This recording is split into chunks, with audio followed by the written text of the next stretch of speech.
नमस्कार दर्शक बंधु मु प्रकाश इंटीग्रेटेड फार्मिंग चैनल को आपन को स्वागत। आज मु पहुँची गंजाम जिलार चिकिटी निकटस्थ पांड्री ग्रामर एक डेयरी फार्म रे।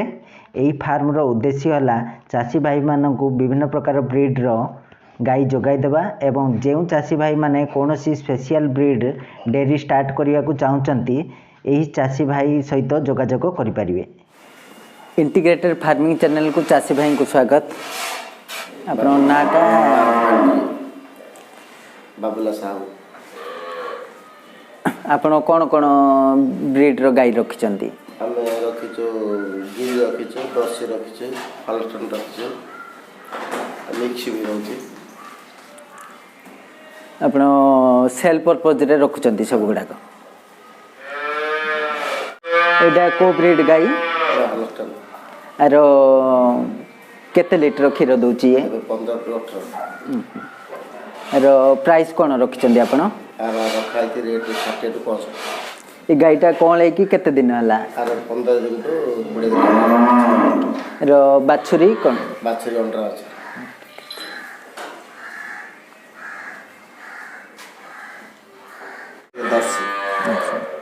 ये मिल्किंग केते अछि यार? मिनिमम 12 लीटर दी टाइम जाय सकाळ संध्या 12 लीटर। केते दिन हला ये कोन है कि? कोन है मासे रो बाछुरी कोन? बाछुरी माइटा। रो प्राइस कोन रखचंदी आपण? एडा 35 टू 40। ये गाईटी को ब्रीड रो? ये भी दर्शी है। दुखे फळ गाई। रो केते लीटर क्षीर दउची ये? दी टाइम रे 15 लीटर दउची। सकाळे 8 लीटर संध्या 7 लीटर। रो केते दिन हला ये कोन है कि? ये कोन है मासे हला माई बाछुरी। आरो प्राइस कोन रखचंदी आपण?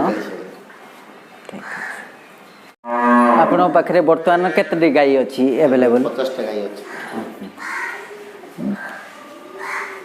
जो माने किनिया पई चाहुचंती आपण सहित जोगाजोग करिए। आपण को मोबाइल नंबर टी शेयर कर दियंतु।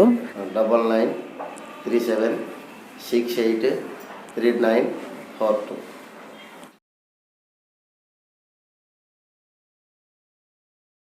यही डेयरी फार्म रे एचएफ गिर जर्सी साइवाल एवं देसी ब्रीड एवेलेबल अच्छी।